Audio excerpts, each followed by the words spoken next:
All right, there we go. We're live. What's going on tonight, everybody? Welcome, as always, to Trivia Vice. We've got a really good one for you. We got some movie trivia for tonight. So, what's going on tonight, Dan?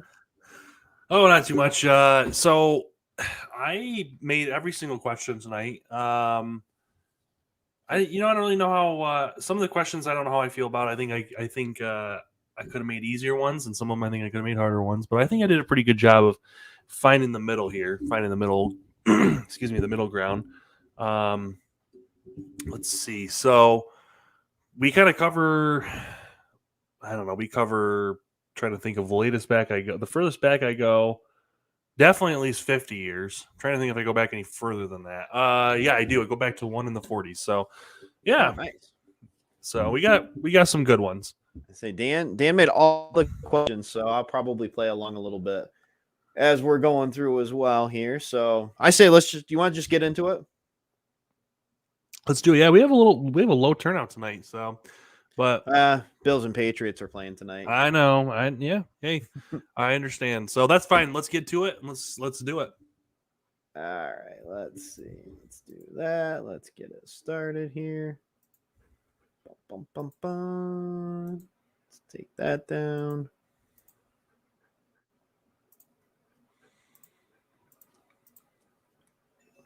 And there we go. Oh yeah. Look at those colors. So pretty. Perfect. Did you want to read the first round, Kyle? Yeah, that sounds good. We'll do a little change up here. All right. Let's see. Gosh, I'm not used to seeing this few people. I don't like it. I know, right? It feels weird. It feels really weird. All right, number one, who played Eric Killmonger in Black Panther? Michael B. Jordan, John David Washington, Isaac Washington, or Chadwick Boseman? I'll wait on that one because I know I don't want to give it away. A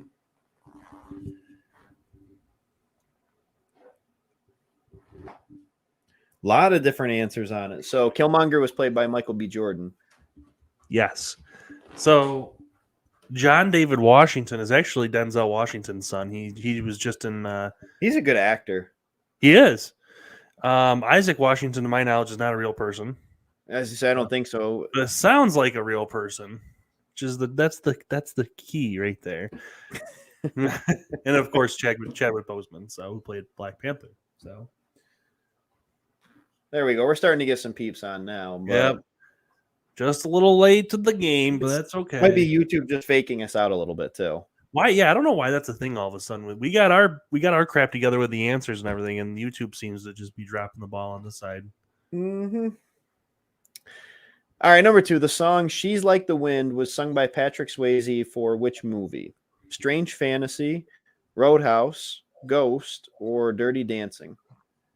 Do you know this one, Kyle? I believe I do. Do you know the song? I never knew I didn't know that this is actually Patrick Swayze. I've heard the song a lot. I also listen to the 80s a lot. So, but should be from Dirty Dancing, right? Yeah, it is. And Patrick Swayze actually sings it. Voice of an Angel. And I'm trying to think of what song it is. I'll admit I've never seen the full movie of Dirty Dancing. It's honestly, I don't have any ill feelings toward it. I like Dirty Dancing. I don't love it. No one went with Strange Fantasy, the not real movie. I threw in a few of those just to see if I'd catch someone. See, I would have believed it was real. Yeah, exactly. I should just like Isaac Washington. Yeah, exactly. Just good at making up names and titles, apparently. All right, number three. Will Ferrell's breakout character, Frank the Tank, gained him popularity in what movie? The Other Guys, Step Brothers, Old School, or Elf? Oh, yeah. You got to love Frank the Tank. I haven't seen this movie in a long time. Yeah, it's been a long time since I've seen Old School. Stephanie says Dirty Dancing's 1,000 times better than Flashdance. I've never seen Flashdance. I've never seen Flashdance I'll have to watch it eventually. Yeah, so this is Old School. It's hard to believe that was his breakout role because I feel like Wolf's been around like even longer than that because Old School came out what, like 2000, 2001? 2003, because it came out right before Elf. Okay. Will Ferrell had a pretty good couple of years, and then he Anchorman in 2004. He really, it does. It feels like Will Ferrell like he's been around longer than that. I know, but he just makes a ton of movies. So I feel like his movies don't take long to produce, though. I mean, there's no lot of them are just Old School movies. I always think back to his Saturday Night Live stuff was pretty good too. Oh yeah. All right, number 4, the slow motion effects that were pioneered in The Matrix were dubbed what? Slow-mo, flow motion, bullet time, or bullet flow?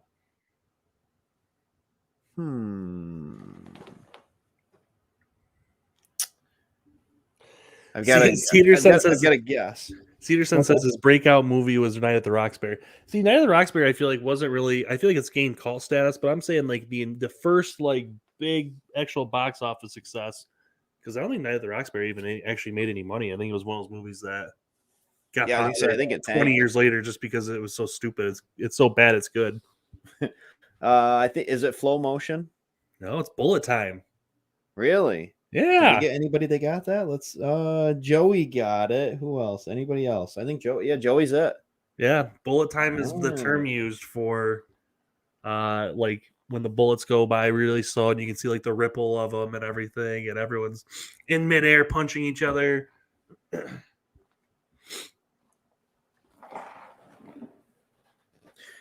All right, number 5, the famous drawing scene of Rose in Titanic was actually drawn by whom? Leonardo DiCaprio, Kathy Bates, James Cameron, or Billy Zane? Do you know this one? This is what I'm curious about. I'm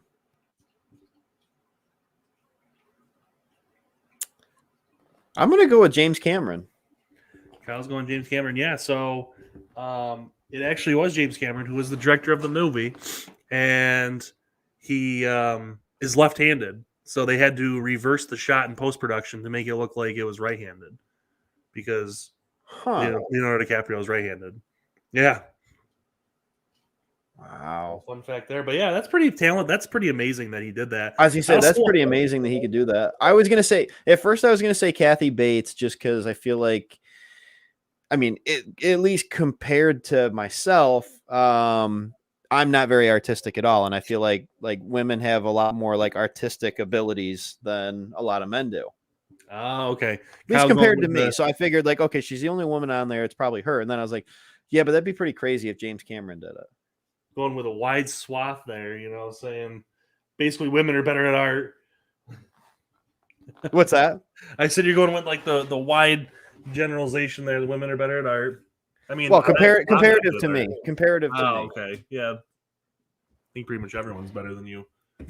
That, but all right. So it looks like pretty tough round. Got Joey with a point. Bobby and Curtis.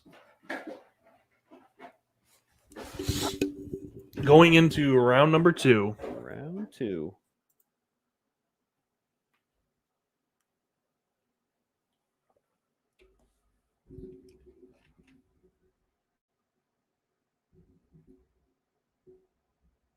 Cedarson says, yeah, women are the best artists. Picasso, Rembrandt, and Van Gogh were all chump change. Well, I feel like it's a little different. I mean, I feel like at that time there really weren't any because they weren't allowed to do that kind of stuff. So it's yeah, it's true. One way to think about it. All right, question number 1. Where were the Lord of the Ring trilogy films filmed?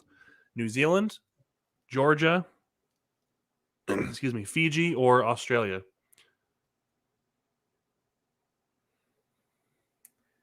I do know. I'm going to wait. Well, no sense in waiting because pretty much just about everybody got it anyway. It's New Zealand.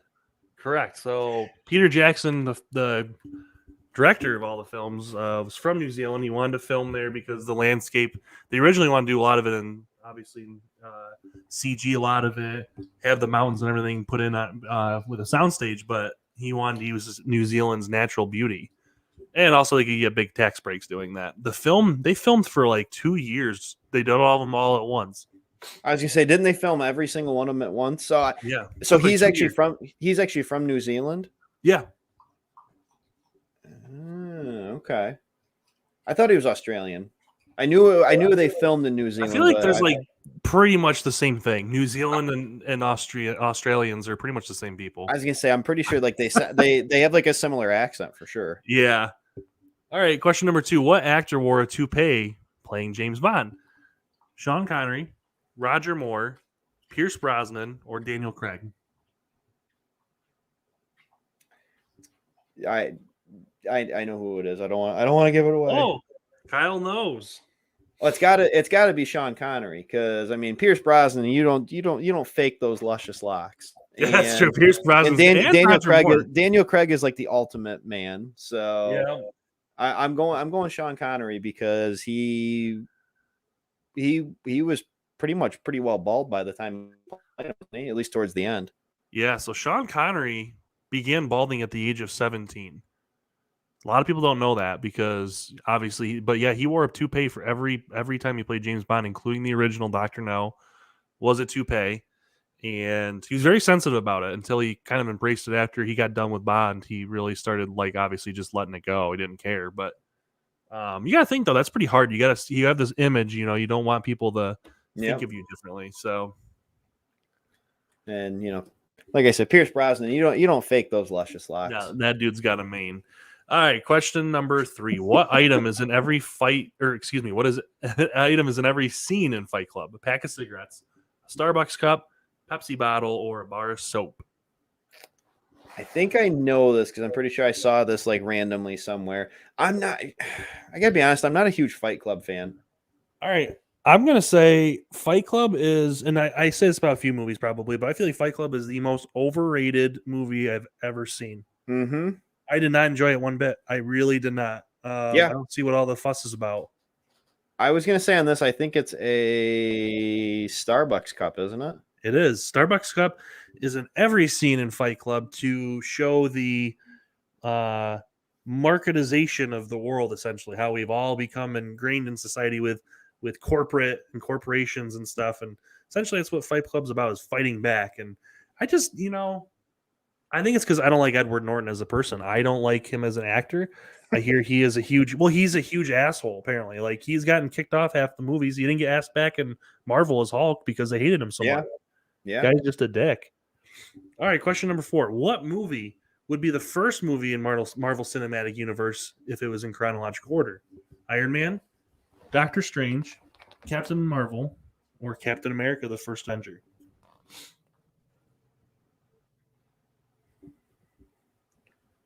A lot of people going with one. So one was the first MCU movie to come out, but chronologically, Captain America is by far the first one, because that was back during World War II. Yeah, so Captain America begins, the story begins in 1941. The next closest, I believe, is Captain Marvel, which is 1995. Yep. In chronological order. And then Iron Man. And then Iron Man, then Doctor Strange. Yeah. A lot of people went one on that.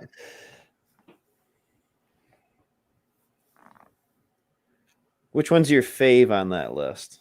Honestly, out of all these, well, Captain America: The Winter Soldier is my favorite Marvel movie, still is. Doctor Strange is actually my favorite on this list. I really enjoy Doctor Strange. It's a great movie. Doctor Strange was a really good movie.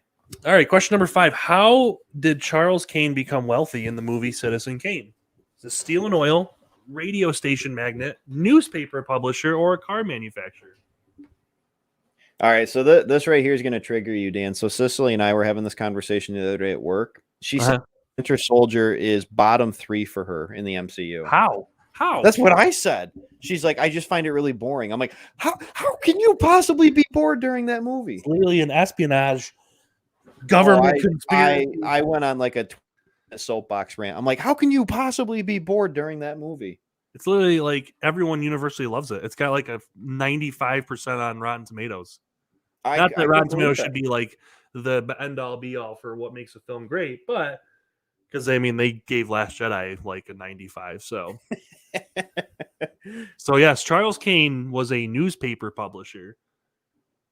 And I'm actually impressed more people got that. I didn't know how many people have seen Citizen Kane. Obviously, it's an oldie. So let's see how everyone did.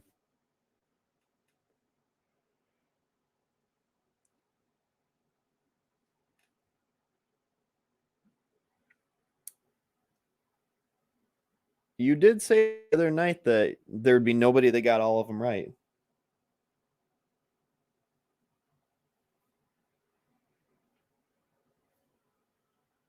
Uh-oh, did we lose Dan? Sorry, my mic cut out. Oh, there we go. Yeah, you did say the other night that there'd be nobody that got all 5. So that was my for each promise. round. No one would get all of them. So we got Sean. Oh, yep. Sean, Mitch, Curtis, and Curtis. So Curtis has 2. He takes the lead. Going into round 3. Steph says she's never watched that either. Yeah, I've never seen Citizen Kane. I know the premise of it. I know the story, but for some reason, I've just never really had a desire to want to watch it. It's come down to just not really wanting to watch. That's interesting. I mean, I'd like to, I guess, but I don't know. I've just never really had like the desire to want to. I don't know why. That's fair. All right, here we go. Number 1. What was James Cameron's first request during filming of Aliens? Longer shooting hours, less gore, don't have Ripley in the film, or do not call it Alien 2? I do know this. Yeah, this was on the movie Made Us. Yeah, this was like a big no for him. Anyone who you don't call it Alien 2. Yeah. He did not want it to be known as a sequel to Aliens per se, as far as like he thought when you just put Alien 2, I think because Ridley Scott filmed the first one, was the director of Alien, and he didn't want just Alien 2. And I would agree. I think Aliens sounds better. Mm-hmm. And then they went to just Alien 3 after that because they got lazy, I guess. But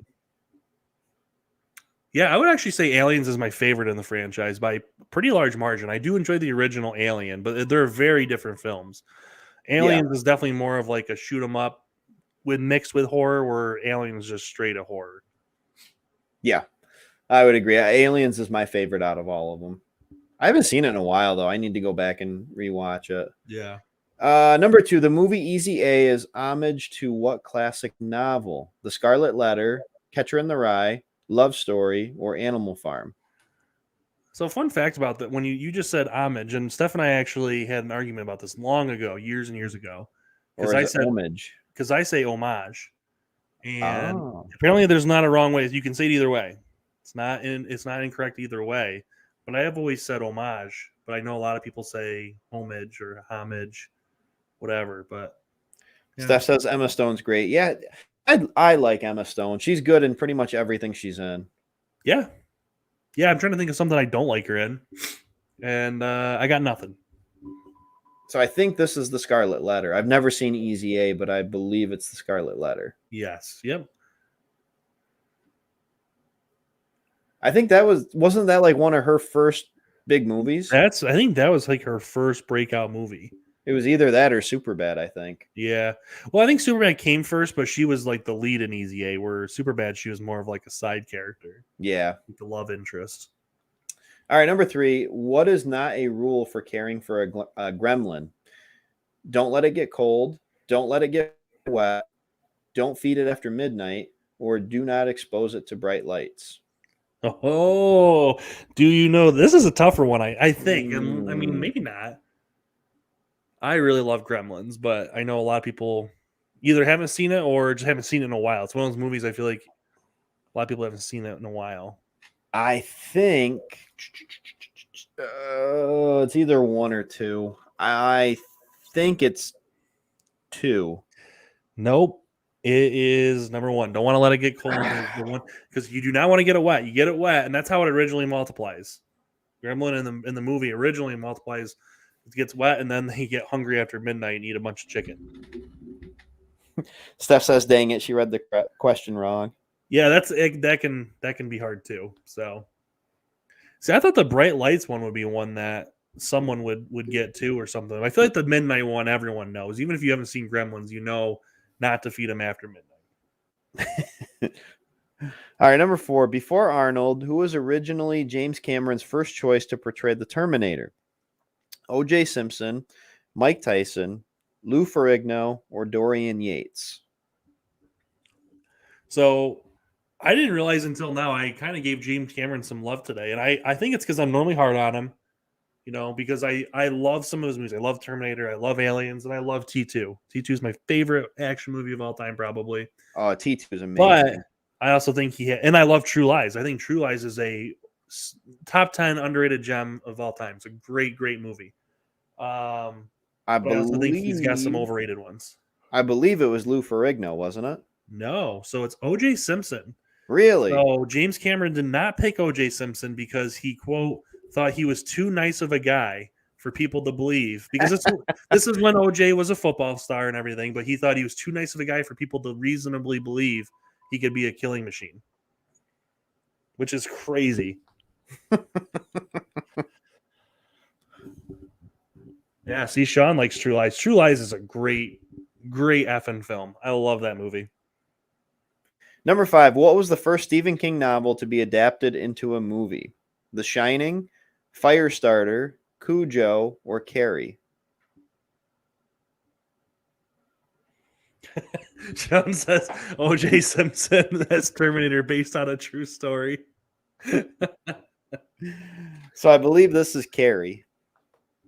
Yes, so Carrie was the first movie to come out. I believe the movie came out in 1977, I believe, and the book was published in 1975. The Shining was second on this list in 1980. Cujo, I think, was 1982, and Firestarter was 1983. Man, the 1980s, Stephen King, like literally every year in the 1980s had like 5 freaking films, good or bad. He had ones like Silver Bullet, which I personally like, but people just hate. And he had everything. Every short story, every book he cooked up would have a film adaptation. The dude was just everywhere. All right, so let's see. Did someone catch up to Curtis yet? Uh-oh, so Curtis pulling away with 3 points. Let's see. Sean's got 2 points. And Brooke gets on the board. So we have Brooke, Mitch, Bobby, and Joey all with 1. Sean with 2. And Curtis all alone with 3 points going into round number 4. Now the question is, can Curtis hang on for the win? It's a lot of pressure. Did we put any movie posters in, or is it all questions? So I didn't do movie posters, and the reason for it is I want to do some for the holiday one on Wednesday. Oh, and, okay. Quite frankly, making the movie posters one's hard. It just takes time. So yeah, it's very time consuming, and we were very busy today and doing other stuff and things. So, all right, question number 1: true or false? The dog that played Toto from The Wizard of Oz got paid more than the people portraying the Munchkins in the film. True or false? I gotta go with true on it. Kyle's going true. It just sounds crazy enough that it would be true. Oh no! We have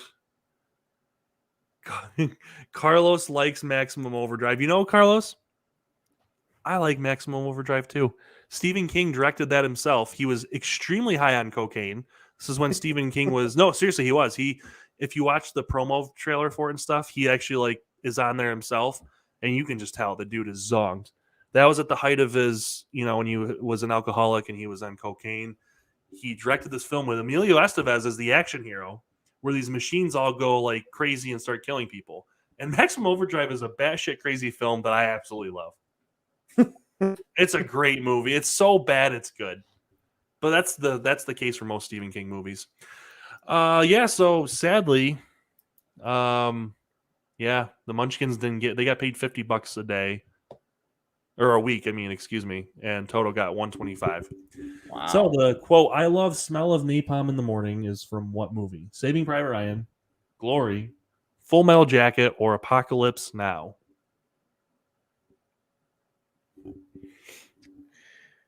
I believe it is from Apocalypse Now.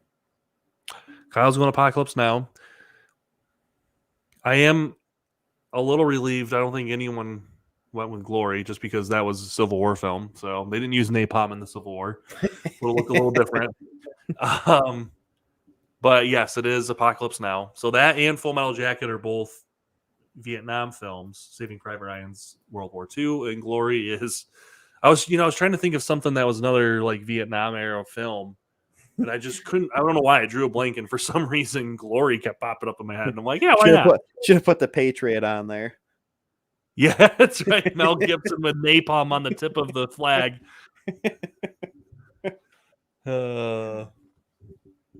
Steph says, "Don't judge people that don't know about history." Yep, the Civil War was heavy with the use of napalm.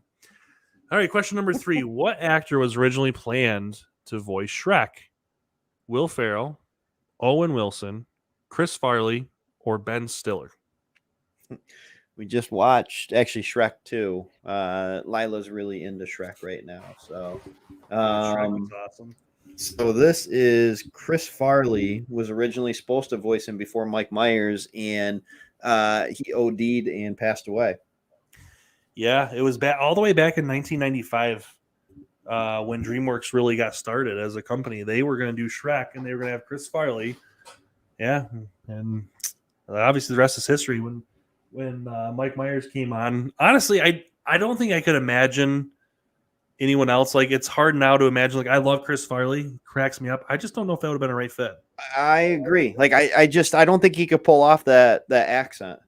Well, was he going to have the accent? I was going to say he might not have needed it, but like you can't, like, now you can't unhear it. Yeah. Like, you have to have it. Yeah, I don't know if I could picture Chris Farley as that. Yeah, that'd be a tough sell. All right, question number 4. Matt Damon famously turned down the lead of Avatar and the back end deals of it because of what movie? We Bought a Zoo, The Bourne Ultimatum, Marley and Me, or Jason Bourne. So Matt Damon turned down it would have been 10% of all proceeds of the box office from Avatar, which would have been $275 million he would have made. I'm going to say it's for We Bought a Zoo. No, it is actually for the Bourne Ultimatum. So it was he was extremely loyal to the Bourne franchise because it kind of made him a movie star. So he didn't want to do this thing, even though he loved James Cameron, really wanted to work with him. And obviously he would have made $275 million. But as he said, I got enough money. It's not like that. It sucks looking back on, but at the same time, I already have more than enough.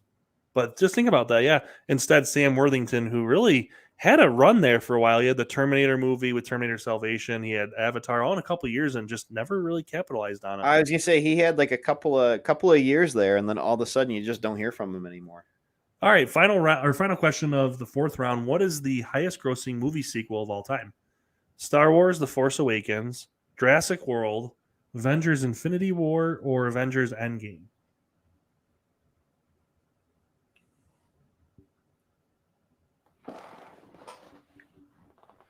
So it's Endgame. Yes. Because Endgame's actually the highest grossing film of all time. Well, yeah. So when you include, apparently when you adjusted for inflation, I don't want people like, I didn't do that because like when you do adjusted for inflation, like Gone with the Wind technically is number 1 with over $3 billion, which is crazy. Yes. But like, and Avatar, I think technically still beats it because they had the re-release. But yes, Avengers Endgame had $2.7 billion.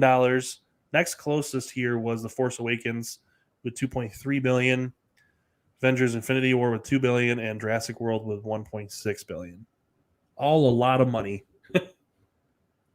So, do you prefer Infinity War or Endgame? I prefer Infinity War. I think Infinity War is a superior movie. Personally. I love them both. Like I like them both. I like them for different reasons. Endgame definitely drags on the first 2/3 of the movie, in my opinion. Like I think I like the whole time travel thing. I find it fascinating. It's not like I dislike it. I don't know. It's definitely not my favorite Marvel movie, but it's still top 3 or 4. It's no means like a bad movie. I still loved it. All right, so Sean now bumps up to first place with Curtis. My pen is not working for some reason. So Stephanie gets on the board. And Brooke is 2. So Sean and Curtis both have 3. Brooke is in second place with 2. We have Mitchell, Stephanie, Bobby, and Joey all with 1. So it's coming down to the final round right here. The final round. Yeah, I don't know. I like them. I like both of them for different reasons. I love Infinity War.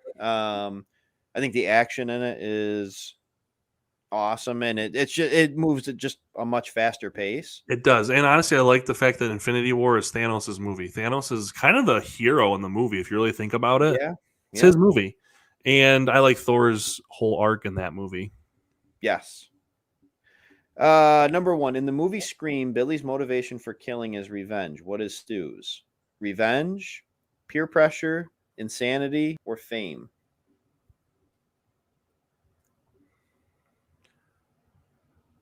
So, fun fact, all 4 of these reasons have been a reason a Ghostface in one of the 4 Scream movies have killed. Several have killed for revenge, peer pressure, insanity, and fame. So, and it is. We got do you know which one this is? Do you know which one this is, Kyle? I think it's fame. So it's peer pressure. So when she asked Stu what, and he said peer pressure. Could be okay. In Wes Craven and Kevin Williamson, who wrote the film, said could have been a million things, but what kind of makes it is Stu is just kind of a lackey in the whole thing, so he just goes along with it. But in the second one, one of the 2 killers is after revenge because it's Billy's mother. She wants revenge for him dying, and the other one is he wants fame and is going to plead insanity. Okay. Number 2, in Saving Private Ryan, what is Captain Miller's pre-war occupation? Restaurant owner, English teacher, coal miner, or baker? So this is an interesting part of the film. If you have not seen the movie, obviously you have no idea. But if you've seen the movie, to me, this is one of the better parts of the movie, even though it doesn't have action in it. But it really gets into the idea of these guys aren't just it really makes you feel like these are real people. Right. And yeah, Captain Miller, who's played by Tom Hanks, was an English teacher back in Pennsylvania and had been for about 12 years before, or about 10 years before joining the war. And it's just, I don't know. It's a great movie, even though a lot of it's kind of stupid in my opinion. The movie itself's great. So everyone got that. I am really surprised. So I am too. I figured you'd at least get a few people on that. Yeah, well, yeah, I did not think that was that easy of a question. Can't fool you guys. All right, number 3. Who's the main villain in Shrek 2? The Muffin Man, the King, the Fairy Godmother, or Prince Charming? Do you know the Muffin Man? All right, I'm just gonna say it. Mongo steals the show. I love Mongo. He's my fave. Oh yeah, Mongo, man. And without Mongo, they would have never have succeeded. That's right. So I actually, I thought we'd get more people with the Prince Charming as the villain, but yes, it is. The ultimate villain in the film is the Fairy Godmother. But if you really think about it, the king does try to kill Shrek out in the woods. I was gonna say, yeah, the king's kind of a dick. Like they're really quick to forgive him, but yeah, he's yeah. Shrek 2 is my favorite of all the movies, and I know a lot of people love the original. Here. I love Shrek 2. Still laugh every time I watch it. Yeah, I would agree. I think Shrek 2 is my favorite. I just think the story is just expands so much more on that universe. Yes. Number 4, in Jurassic Park, who is the first person to die chronologically? Lewis Dodson, Joffrey, Donald Gennaro, or Dennis Nedry? So and I've told this to Stephanie a million times because I've read Jurassic Park like 8 times. I love the novel. It's entirely different. But Donald Gennaro is the lawyer, and in the movie, obviously, he's the dude that dies on the toilet. Everyone knows him as that. He's the T-Rex eats him on the toilet. and he's kind of a wimpy coward, a-hole. But in the novel, he's actually one of the heroes. He's super buff, super strong, and survives the entire thing only to die 2 years later of dysentery. Literally just shits himself to death. That's how he dies. So, yep. So we had a half and half. Yeah, so Joffrey, if you remember right, is the poor bastard that raised the gate in the opening scene when they're letting the raptor in the pen. Joffrey raised the gate and the dude became Raptor Chow. Yeah, poor bastard is just doing what he was told, and next thing you know, it doesn't show him technically dying, but it does mention he does die. So, all right, number 5. What was the original title for Star Wars? War of the Stars, The Adventures of Luke Starkiller, The Adventures of Luke Star Destroyer, or Starkiller? Looking at this, so technically, these are all terrible. I know what you're going to say. It's not 100% right. I know. I couldn't. So it was actually The Adventures of Luke Starkiller, as taken from the Journal of the Wills. Yes, and I couldn't fit it all in there. I didn't want to, so. But yeah, that's just, man, George Lucas, you are smart for changing. I mean, it didn't take a rocket scientist to figure out you need to change the title, but.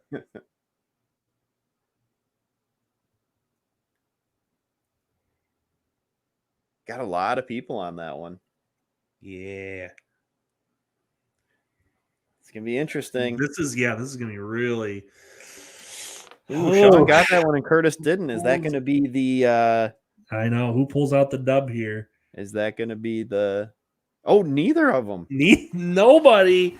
So we got Stephanie has 2 points now. We got Evelyn and Stephanie Sample now on the board.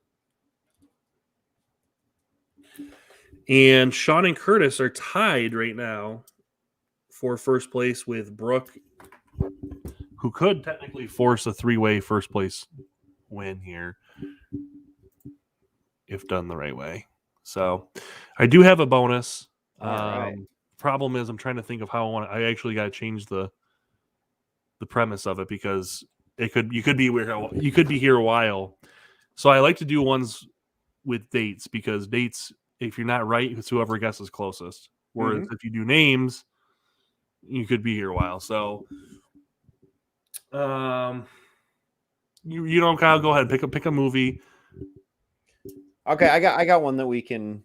Okay, so this is it. This is for. I got a question. All right, let's see it. All First one to answer correctly will get a point, and then that's it. All right. So in The Empire Strikes Back, obviously before Han is getting ready to get frozen, Leia tells him, "I love you," and he says, "I know." Who was the first person on set to suggest that he should say, "I know"?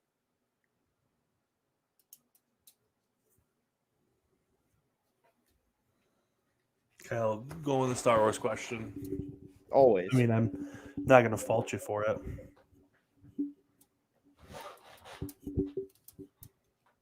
Sean says the director. That is incorrect. Joey says Carrie. That's incorrect. Bobby says he did. Dirk says Harrison Ford. Yes, they are both correct. So Harrison Ford actually was the first one that said to do it. Irvin Kershner, who directed it, kept telling him to read it from the script, which said, "I love you too." And then Harrison Ford was the first one that said, "I don't think Han would say that. He's too much of a badass." And he just told him, "Then you do whatever you want. Say whatever you want." And that's how it went. Yep. Just says, "I know." Like boss. Mm-hmm. And that's how you left it for like a year, being frozen in carbonite. I love that. So, I guess we're gonna be left with a tie between Curtis and Sean.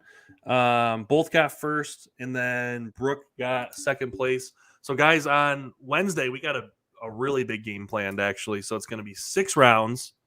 I guess we haven't figured out how we're going to break it up. We're either going to do 5 rounds with a bonus in between each one, or we're going to do 6 rounds. It's going to be something, but it's going to be super, super secret, extra questions. It's going to be awesome. So, yeah. We'll see you guys then. But it's going to be all holiday stuff. Mostly, I think mostly holiday movies. It's going to be a very specific one, and then a little bit of music, possibly. It depends on, but we got a lot of movie ones already cooked up. So, all right, guys. So not Mike Tyson. Mike Tyson came on set that day. Hey, Harrison, I think you should say. And then bite her ear off. And then bite her ear off. Oh boy! All right, guys. Thank you so much for watching. We'll see you on Wednesday. Have a great night.